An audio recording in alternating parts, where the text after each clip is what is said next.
चलिए दोस्तों, स्वागत है आप सभी का वर्ल्ड अफेयर्स नंबर। स्टार्ट करते हैं अपने आज के करंट अफेयर डेली बेसिस पर। यहाँ पर आप पढ़ सकते हैं quick point, organiser, special day, NSQ day, news of the day and PYQs. आप मेरा टेलीग्राम चैनल जो ज्वाइन करें, अमन सर वाइफ स्टडीज, और आपको पीडीएफ और लिंक मिल सके।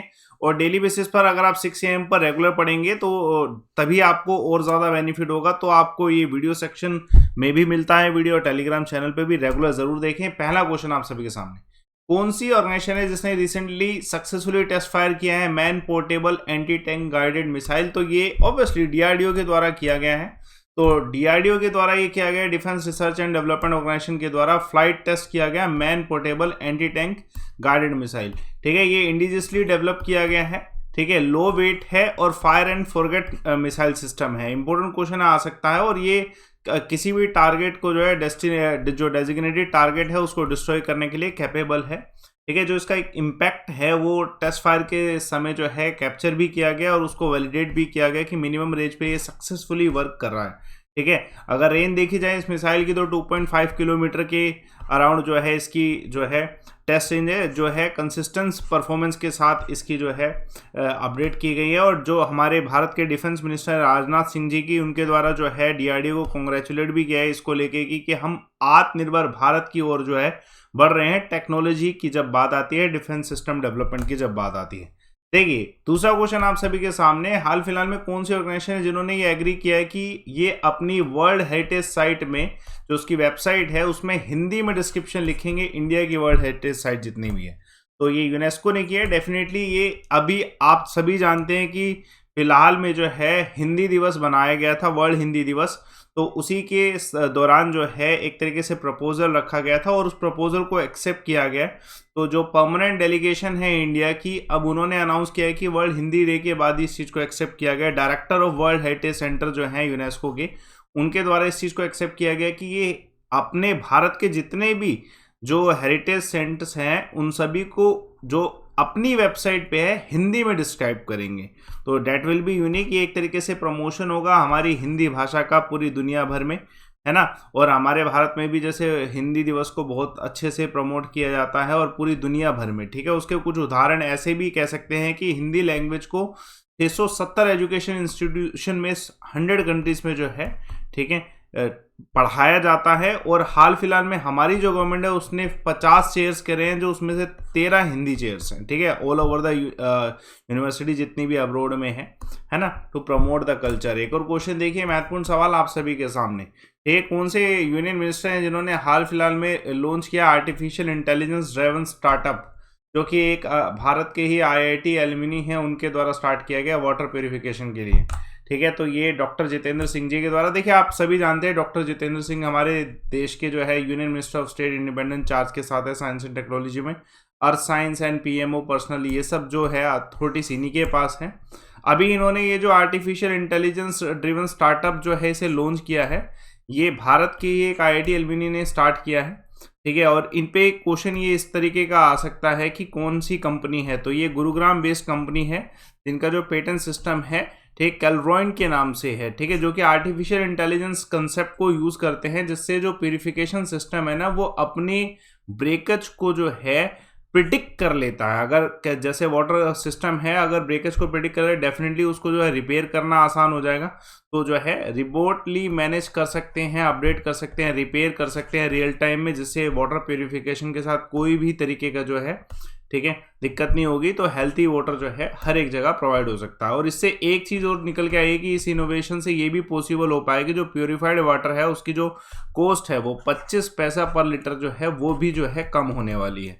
तो ये भी एक अचीवमेंट के रूप में साबित हो सकता है। देखिए, महत्वपूर्ण सवाल, कौन सा ऐसा देश जो अभी तक का ग्लोबल रिकॉर्ड अगर देखा जाए तो सबसे ज़्यादा कोविड-19 केसेस हुए हैं एक दिन में?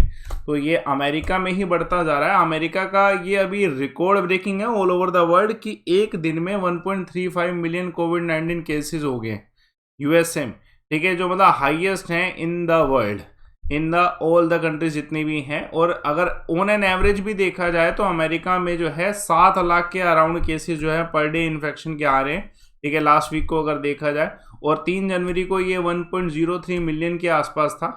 ठीक है, तो ये केसेस बहुत ज़्यादा बढ़ रहे हैं। अगर कुछ एग्जैक्ट लोकेशन देखे जाए तो पोर्टो रिको है, US का वर्जिन आइलैंड है, ठीक है, वॉशिंगटन डीसी, इन सब जगह पे ज़्यादा केसेस देखने को मिल रहे हैं और हॉस्पिटलाइजेशन जो है रिकॉर्ड ब्रेकिंग इस समय जो है कोविड-19 पेशेंट के जो है हॉस्पिटलाइजेशन हो रहा है। देखिए आप सभी जानते हैं कि ओमिक्रॉन वेरिएंट जो स्ट्रेन है उसकी सेवरिटी थोड़ी सी कम है, लेकिन हॉस्पिटलाइजेशन ज़्यादा हो रही है, लोग ज़्यादा बीमार पड़ रहे हैं, तो ये एक दिक्कत की बात है। चलिए देखिए महत्वपूर्ण सवाल आप सभी के सामने, कौन सा ऐसा देश है जिसने $308 मिलियन का, ठीक है, एड जो है अफगानिस्तान को भेजा है क्राइसिस के समय में। तो अब ये इंडिया की जगह यूएसए ने भेजा है, तो अमाउंट जो है हेल्प हमेशा यूएसए करता हुआ देखा आपने, जैसे मेडिसिन इंडिया ही करता है। तो ये अमेरिका के द्वारा जो है $308 मिलियन का एडिशनल ह्यूमैनिटेरियन असिस्टेंस अफगानिस्तान को भेजा गया। तो रेड की जैसे तालिबान ने एक तरीके से टेक ओवर किया है, उसके बाद से बहुत बुरी हालत है अफगानिस्तान की अगर इकोनॉमिक फॉर्मेट में देखा जाए। तो यूनाइटेड नेशन ने कहा है कि जो 22% अफगानिस्तानी है, ठीक है, यानी कि 38 मिलियन पीपल वो फेमाइन में जी रहे हैं और 36% जो है एक्यूट फूड इनसिक्योरिटी में जी रहे हैं। तो उनकी हेल्प करना वैसे भी, ठीक है, एक ह्यूमैनिटेरियन बेसिस पे ज़रूरी होगा। अगर देखा जाए तो 80% अफगानिस्तानी प्रीवियस गवर्नमेंट जो है बजट वो अभी जो है इंटरनल कम्युनिटी से ही आ रहा था, अब वो भी बंद हो गया। इंडिया और अमेरिका ही मदद कर रहा है बेसिकली इस समय, है ना। देखिए महत्वपूर्ण सवाल, कौन सी स्टेट है जिसने बैन किया है कि अभी जैसे मकर संक्रांति है, ठीक है, और पोंगल सेलिब्रेशन 13 और 14 तारीख को जो हो रहा है, ठीक है, अब इसमें जो है बैन लगा दिया है स्टेट ने रिलीजियस प्लेसेस पे। तो उड़ीसा ने लगाया है, ठीक है, उड़ीसा ने डेफिनेटली। देखिए जो मकर संक्रांति होती है उस समय जो है गंगा नदी के तट के किनारे और भी बहुत सारी लोकेशन जहाँ पे जो है ठीक है पूजा होती है, तो उस वजह से जो है बहुत सारे बैन लगाए गए। तो कोविड-19 का जो केस उड़ीसा में बढ़ता जा रहा है, इसलिए रिलीजियस गैदरिंग पे जो है मकर संक्रांति और पोंगल पे जो है बैन लगाएगा 14 जनवरी का, ठीक है। गैदरिंग होने वाली है टेम्पल्स में, तो इसलिए ज़रूरी है ये सब करना, ठीक है। और गवर्नमेंट ने सीधा डायरेक्ट जितने भी डिस्ट्रिक्ट मजिस्ट्रेट हैं, म्यूनसिपल कमिश्नर, उन सभी को हिदायत दी है और स्ट्रिक्टली कहा है कि आप इस गाइडलाइंस को फॉलो करें, क्योंकि उड़ीसा के रिकॉर्ड 7,700 के आसपास जो है केसेस कोविड-19 के देखे, 46% जो है इंक्रीज हुआ है, ठीक है, कोविड केसेस में। चलिए देखिए महत्वपूर्ण सवाल, देखिए आप सभी जानते हैं ये अपडेट एक बहुत इंपॉर्टेंट अपडेट है। जो पैर ओलिवर हैं ये सक्सीड करेंगे गीता गोपीनाथ को as a chief economist of which organisation. तो आप सभी जानते हैं गीता गोपीनाथ जी किसकी, ठीक है, चीफ इकोनॉमिस्ट रह चुके हैं, तो IMF की।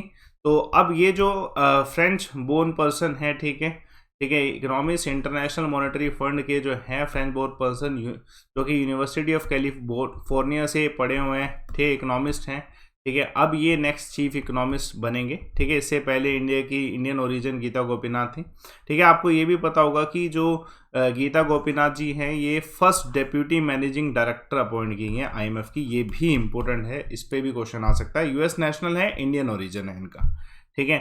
और ये इनके बारे में जान लेते हैं जो अब न्यू अपॉइंट हुए हैं एज एन चीफ इकोनॉमिस्ट। तो ये फ्रेंच नेशनल है, ठीक है, और ये 24 जनवरी से जो है अपना कार्यभार संभालेंगे, ठीक है। करंटली ये जो है एक प्रोफेसर हैं SK एंजला, जो है ग्लोबल मैनेजमेंट बिजनेस यूनिवर्सिटी है कैलिफोर्निया की, वहाँ पे ये जो है इस समय प्रोफेसर भी हैं।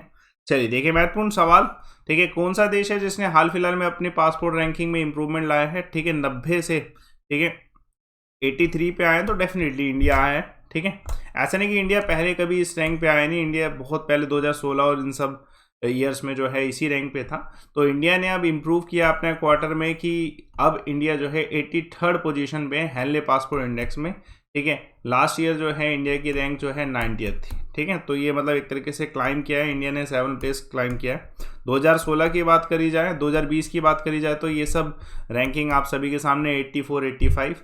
और जो टॉप पे हेनरी रैंकिंग में रहता है वो ऑब्वियसली आपको पता है जापान, सिंगापुर, ये दोनों देश रहते हैं। जापान बेसिकली रहा है, ठीक है। तो इंडिया जो है अभी जितने भी पासपोर्ट्स जितने भी अलाउ कर रहा है, जैसे मान लीजिए कोई भी अगर टूरिस्ट इंडिया में आता है तो ये, ठीक है, ये प्रोसेस यूज़ कर रहे हैं इंटरनेशनल एयर ट्रांसपोर्ट एसोसिएशन का डाटा को यूज़ करके जो है, ठीक है, विदाउट प्रायर वीज़ा भी अलाउ करा जा रहा है इंडिया के द्वारा भी। चलिए देखिए महत्वपूर्ण सवाल, वेटरन उड़िया एक्टर है मिहिर दास जी, जिनका निधन हुआ है किस एज में।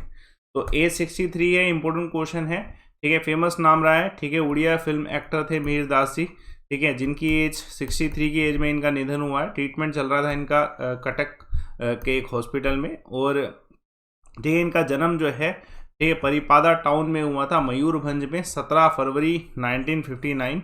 देखिए बहुत सारे फेमस जो है अवार्ड इन्हें मिले हैं।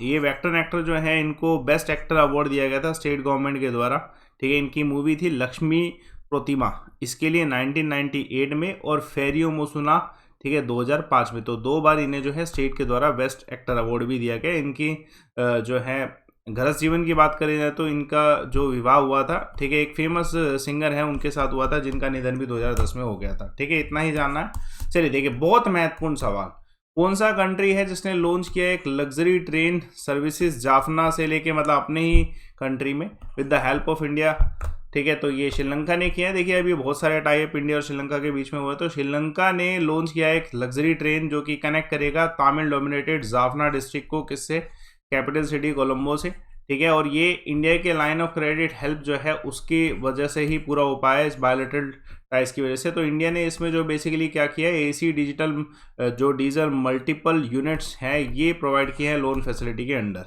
ठीक है। तो ये जो पूरी लोन, ये जो कनेक्टिविटी है, रेलवे सर्विसेज की जो कनेक्टिविटी है, ये जाफना से लेके कहाँ तक जाने वाली है, सेंटर तक जाने वाली है। डिस्टेंस 386 किलोमीटर का रहने वाला है। डेफिनेटली इससे पीपल टू पीपल एक्सचेंज जो है बढ़ने वाला है इंडिया और श्रीलंका के बीच में। तो बेनिफिशियल कॉर्पोरेशन होना चाहिए, म्यूचुअल अंडरस्टैंडिंग होनी चाहिए, वो बढ़ेगी, ठीक है। इंडिया ने जो अपना पूरा अमाउंट जो 3.5 बिलियन का रखा है डेवलपमेंट के लिए, उसमें से 570 मिलियन जो है प्योरली ग्रांट प्रोजेक्ट है, ठीक है।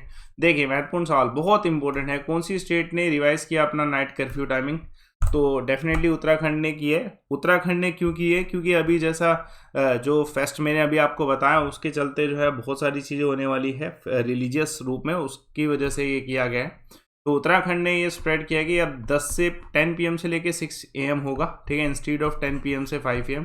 तो 1 घंटे एक्सटेंशन है। गैदरिंग जो है उसमें थोड़ा बहुत रोकथाम किया है, ऐसा नहीं कंप्लीट बैन नहीं लगाया जैसे उड़ीसा ने लगाया, ठीक, क्योंकि आपको पता ही है कि उत्तराखंड के ऋषिकेश और इन सब जगह पे, हरिद्वार में बहुत ज़्यादा गैदरिंग होती है, ठीक है। और उधर के जितने भी होटल्स हैं वहाँ पे 50% का कंसेप्ट लगा दिए, ठीक है। मैक्सिमम केसेस जो अभी तक आए हैं तो वो डेफिनेटली देहरादून में आए हैं, उसके बाद नैनीताल में आए, फिर हरिद्वार में, फिर उधम सिंह नगर में आए, फिर पोरिया में आए हैं, ठीक है। तो ठीक है, रोकथाम करना जरूरी है। वैसे भी एक पॉइंट देखिए, ठीक है, कौन सा इसमें से कौन सा कॉन्फ्रेंस हुआ था, ई गवर्नेंस 2021, तो 24th कॉन्फ्रेंस था। जम्मू कश्मीर ने हाल फिलहाल में highest number of tourist witness किया 7 सालों में, इस साल तो 6.4 लाख, ठीक है, ह्यूज नंबर, ठीक है। और क्योंकि ये बदलाव आए हैं तो we are now feel secure to go to Jammu Kashmir, है ना। और तीसरा इंपॉर्टेंट पॉइंट है कि कौन सा हाई कोर्ट है जो फर्स्ट पेपरलेस हाई कोर्ट बना है, Kerala high court. Important question है।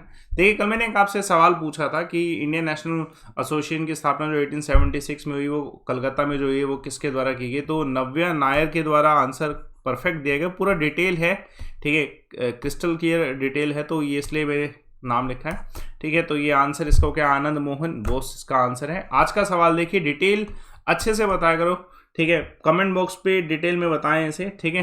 देखिए स्क्रिप्ट जो गुरुमुखी है पंजाबी लैंग्वेज की, इसको कौन से सिख गुरु के द्वारा इन्वेंट किया गया था, चलिए आंसर बताइएगा। और मेरा टेलीग्राम चैनल ज्वाइन करिएगा, अमन सर वाईफाई स्टडी। आप इसे बस एक बार ही सर्च करें, सर्च करते ही आपको मिल जाएगा, ये कनेक्ट कर जाइएगा। और 6 AM पर रेगुलर आती है वीडियो, पूरे दिन में कभी भी देखिए, लेकिन जितना जल्दी हो सके देखिए, समय रहते आपको इसे कवर करना चाहिए। डेली बेसिस पे रेगुलर रहेंगे तो बेनिफिट है। रिपोर्ट एंड विन का ऑप्शन आपके लिए अवेलेबल है। कॉम्बैक्ट आपका 16 जनवरी को जो होगा वो आप इस कोड को यूज़ करके लीजिएगा, ठीक है। और देखिए जो आपके कोर्सेज हैं, कुछ स्पेशल कोर्सेज आपके लिए आ रहे हैं। अगर आप अच्छे से जीके कवर करना चाहते हैं तो दिस इज़ द टाइम, आप अच्छे से कोर्सेज ले सकते हैं। किसी भी एग्जाम में लीजिए, लाइव अमन रेफर कोड से आपको डिस्काउंट मिलेंगे।